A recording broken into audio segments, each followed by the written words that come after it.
নগাঁও জিলাৰ যি আমনিস্থিত কেডি চিমেণ্টৰ প্ৰদূষণৰ ফলতে বৰ্তমান পথচাৰীয়ে জলকলা খাবলগীয়া হৈছে আৰু যি স্থানীয় লোকসকল আছে স্থানীয় লোকসকলৰ জীৱন নিৰ্বাহতো কিন্তু যথেষ্ট প্ৰভাৱ পৰিছে। মোৰ সতীৰ্থজনে দেখুৱাব এইটো হৈছে কেডি চিমেণ্টৰ ফেক্টৰী, যিটো আমনি ৰঙাগড়া স্থিত কেডি চিমেণ্টৰ ফেক্টৰী। ৩৭ নং ৰাষ্ট্ৰীয় ঘাইপথ পূৰ্বতে থকা বৰ্তমান ১২৭ নং ৰাষ্ট্ৰীয় ঘাইপথৰ নিচেই কাষতে থকা প্ৰায় ৪০০ বা ৫০০ মিটাৰ নিলগত থকা এইটো হৈছে কেডি চিমেণ্টৰ ফেক্টৰী। এই ফেক্টৰীটোত যি অহৰহ ওলাই থকা ধূলি বা যি অহৰহ ওলাই থকা প্ৰদূষণ বুলি ক'ব লাগিব। প্ৰদূষণ বুলি এইকাৰণেই কৈছোঁ যিহেতু ৰাইজৰ অভিযোগ যে প্ৰদূষণৰ ফলতে এই কেডি চিমেণ্টৰ প্ৰদূষণৰ ফলতেই পথচাৰীসকলৰ চকু আৰু কাণ নাকত যথেষ্ট প্ৰভাৱ পৰিছে। মোৰ লগত ইয়াত স্থানীয় যুৱক আছে, মই আপোনাৰ কাষলৈ আহিছোঁ। অসুবিধাসমূহ কেনেকুৱা তাৰ পূৰ্বে মই আপোনাৰ পৰিচয় জানিব বিচাৰিছোঁ। নমস্কাৰ, মোৰ নাম থানেশ্বৰ গৌৰ আৰু মই সদৌ অসম আদিবাসী ছাত্ৰ সন্থাৰ কেন্দ্ৰীয় প্ৰচাৰ সম্পাদক আৰু মোৰ ঘৰ ইয়াতেই।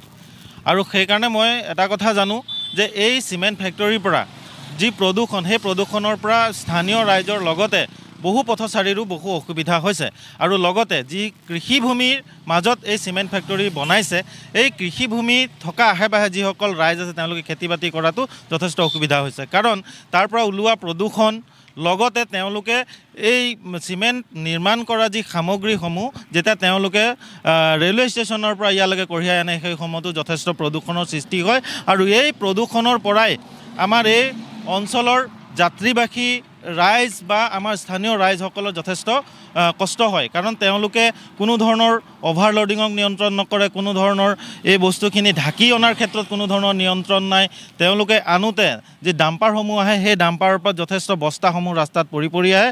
হয়তো ভগৱানে নকৰক কেতিয়াবা তাৰ পৰা পথৰ দুৰ্ঘটনা বাইক আৰোহীৰ হ'ব পাৰে। গতিকে তাৰ কাৰণে আমি প্ৰত্যেকবাৰেই আমি তেওঁলোকৰ স্বত্বাধিকাৰী তথা তেওঁলোকৰ যি মেনেজমেণ্ট তেওঁলোকক আমি জনাওঁ, কিন্তু তেওঁলোকে কেতিয়াও এইবিলাক কথা স্বীকাৰ নকৰে। আমি ফটোসহ আমি প্ৰমাণ দিব পাৰিম যে তেওঁলোকে কেনেধৰণৰ হেমাহি কৰি পেলাই এই ৰাস্তাত তেওঁলোকে উদণ্ডভাৱে ডাম্পাৰসমূহক লগাই দিয়ে আৰু উদণ্ডভাৱে তেওঁলোকে লৈ যাওঁতে যথেষ্ট মানুহৰ কষ্ট হয়। আৰু লগতে এই যি ফেক্টৰী আশে পাশে থকা খেতি বাতি আগতকৈ বহুত এতিয়া কমি আহিছে। যি মানে প্ৰডাকশ্যন, মানুহ ধান খেতি কৰি পেলাই মানুহখিনি জীৱন নিৰ্বাহ কৰে, সেইখিনি খেতি মাটিও এতিয়া এক মানে চিমেণ্টৰ দৰে মাটিখিনি হ'ব ধৰিছে। লগতে ওচৰ চুবুৰীয়া, যিহেতুকে মই এজন স্থানীয় যুৱক, এই ওচৰ চুবুৰীয়া ৰাইজৰ যথেষ্ট উশাহ নিশাহৰলৈকে আদি কৰি পেলাই মানুহৰ খৰ